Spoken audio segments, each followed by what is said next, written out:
Hello friends, welcome to my channel. سلام دوستان عزیز، به کانال من خوش آمدید. You can crochet these beautiful eggs for Easter in 30 minutes. شما می توانید این تخم مرغ‌های زیبا رو برای سفره 7 سینتون ببافید. Stay with me until the end of the video to see all the tips. تا انتهای ویدیو همراه من باشید تا تمام نکات را ببینید. کانوای مصرفی من پاپاتایا مدل ساندی هستش که در لیست مشخصات میبینیم که به ازای هر 100 گرم 320 متر هستش و قلاب مصرفی پیشنهادیش هم شماره بین 2 تا 3 هست و کانوای دیگرم مدل آلیزه مدل دیوا هستش که به ازای 100 گرم 350 متر هست و قلاب پیشنهادی رو هم بین 1 تا 3 معرفی کرده که البته اشاره کرده میتونید از 3.5 هم استفاده کنید. قلاب مصرفی من 2.5 میلیمتر است. My hook size is 2.5 میلیمتر. ترجیح میدم برای پروژه های به این کوچگی از کانواهایی که اضافه مانده از پروژه های قبلی استفاده کنم و معمولا دور یک کارتون میپیچمشون تا گره نخورن و بشه راحت با اونها دوباره بافت انجام داد. crochet terms and abbreviations. اصطلاحات قلاب بافی و مخفف آنها. برای شروع از حلقه جادویی استفاده میکنیم. Make a magic ring. قلاب به داخل میبرم و نخ پشتی رو میگیرم و یه پیچ میدم و دوباره با نخ پشتی یک زنجیره میزنم. به 6 تا پایه کوتاه نیاز داریم.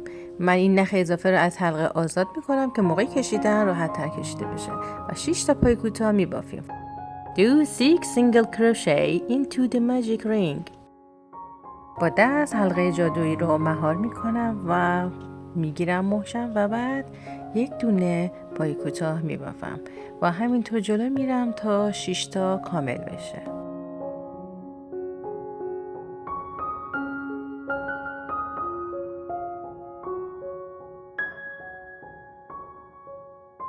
پس از 6 پای کوتاه با استفاده از زنجیره خانه اول شروع میکنیم به اتصال حلقمون و با استفاده از یک بافت نامرئی این کار رو انجام میدیم.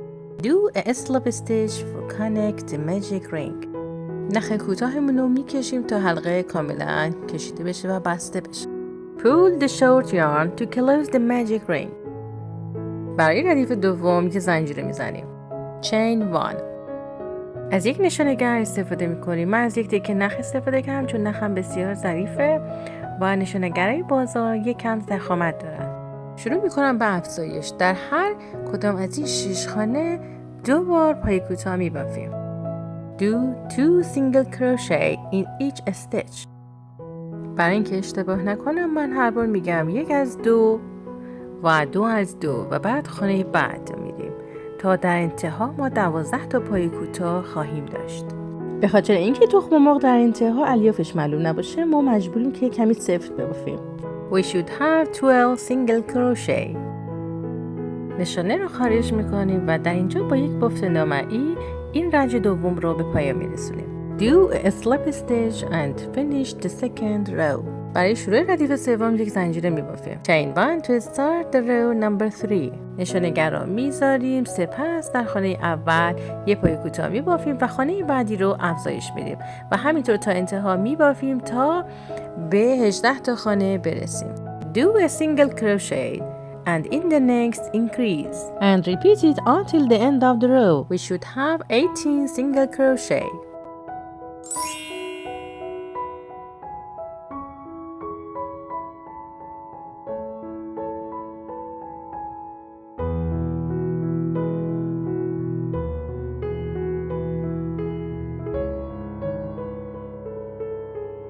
به انتهای ردیف سوم رسیدیم. نشانگر رو آزاد میکنیم و در خانه یه نشان گذاری شده ما یه بافت نامرئی میزنیم. Do a slip stitch. برای شروع ردیف چهارم یه زنجیره میبافیم. Chain 1.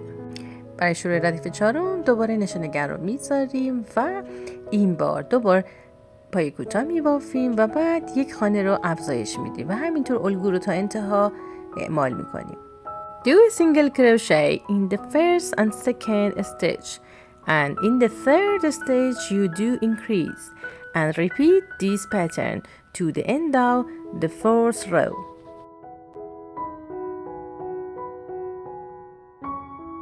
ما باید 24 خانه داشته باشیم. We should have 24 stitches. برای ردیف پنجم 7 پایه کوتاه که میبافیم، سپس یک افزایش داریم و همینطور ادامه میدیم تا انتهای مسیر تا 27 خانه داشته باشیم.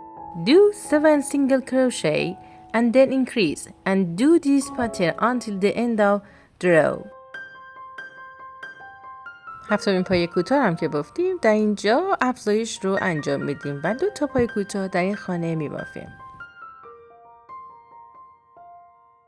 برای ردیف ششم اول 4 تا پایه کوتاه میبافیم و یک افزایش داریم و سپس 8 پایه کوتاه و یک افزایش، سپس 4 پایه کوتاه و یک افزایش و 8 پایه کوتاه و بافت نامرئی خواهد بود. For the row number 6, do 4 single crochet and then increase.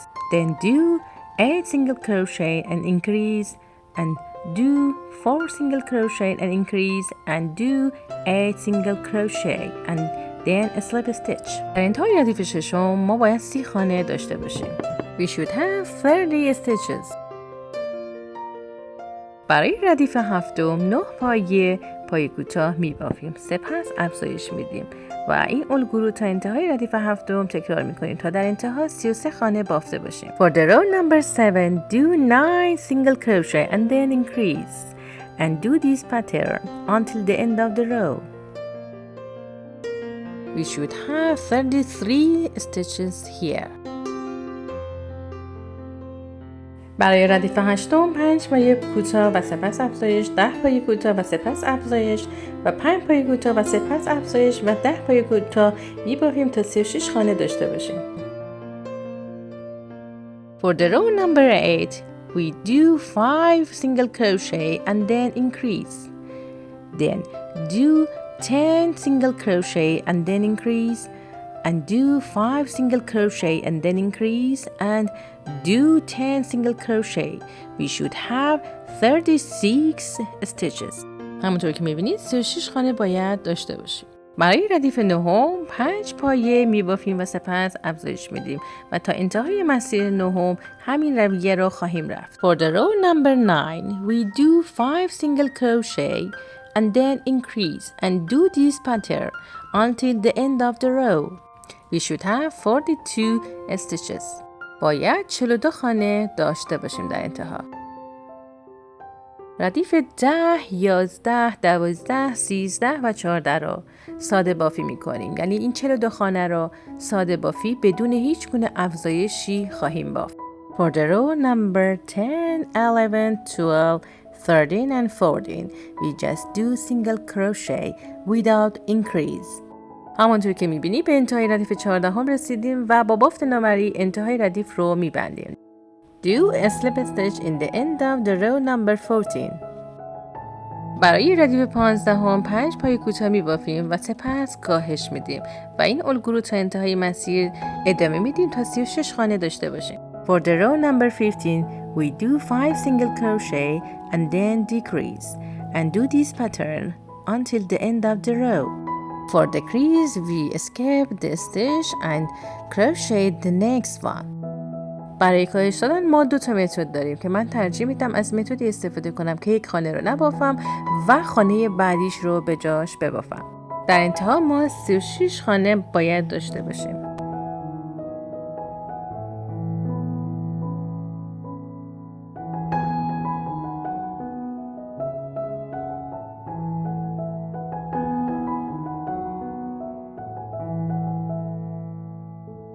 We should have 36 stitches here.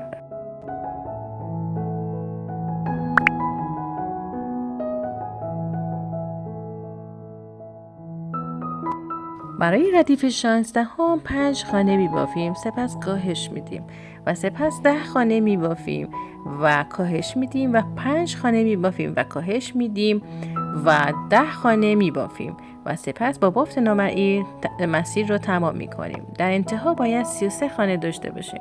For the row number 16, we should do 5 single crochet and then decrease and then do 10 single crochet and then decrease and do 5 single crochet and then decrease and 10 single crochet and a slip stitch.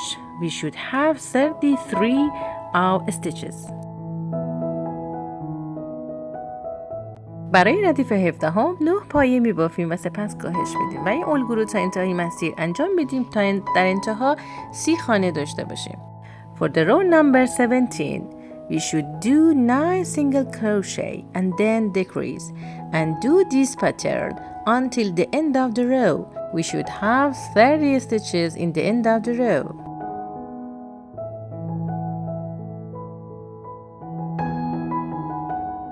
برای ردیف 18 3 پایه کوتاه میبافیم و سپس کاهش میدیم و این الگو رو تا انتهای ردیف 18 اعمال میکنیم تا در انتها 24 خانه داشته باشیم.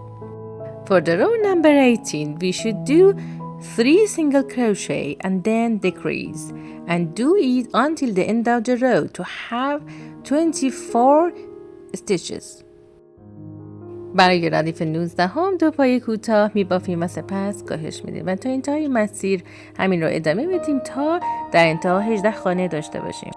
For the row number 19, we should do 2 single crochet and then decrease and do this pattern until the end of the row to have 18 stitches. برای ردیف 20 یک پایه میبافیم و سپس کاهش میدیم تا در انتها 12 خانه داشته باشیم. For the row number 20, do single crochet and then decrease and do this pattern until the end of the row.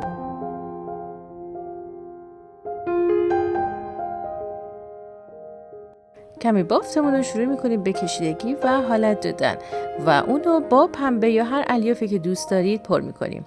I fill the inside of the egg with fibers.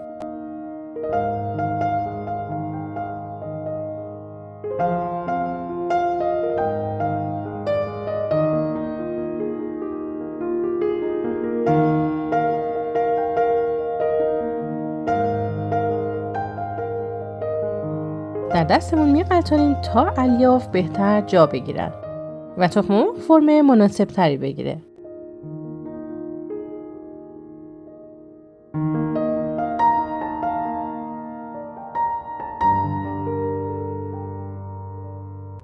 پس از اینکه به اندازه کافی الیاف پر کردیم، ردیف 20 رو به انتها خواهیم رساند. کمی در اینجا من بازم الیاف استفاده می کنم و سعی می کنم انگشتمو به داخل ببرم، هر جا خالی هست باز هم پر کنم. برای ردیف 21 ما 6 بار کاهش خواهیم داشت. For the row number 21 we should decrease که در انتها 6 خانه خواهد ماند. سپس نخ آزاد می کنیم و با سوزن سعی می کنیم کار رو جمع کنیم. We should have 6 stitches in the end of the row and we pull the yarn. I use this needle. از این سوزن‌های مخصوص استفاده می‌کنم و شروع می‌کنم نخ اضافه رو دوختن و سعی می‌کنم این 6 خانه رو تبدیل کنم به 3 خانه و جمعش کنم و اضافات رو داخل خود تخم مرغ میبرم، به سرش میرسونم و سپس کات می‌کنم.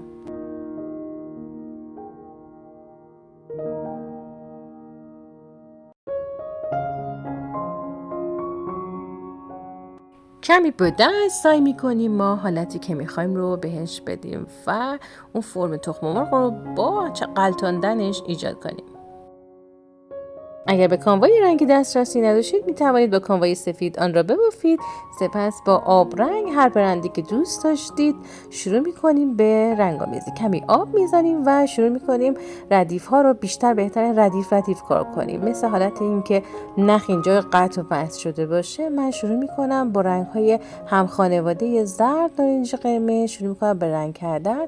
لابلاشون هم خوب میزنم تا خوب بگیره. I crochet the egg with white yarn. I create color effects using watercolor.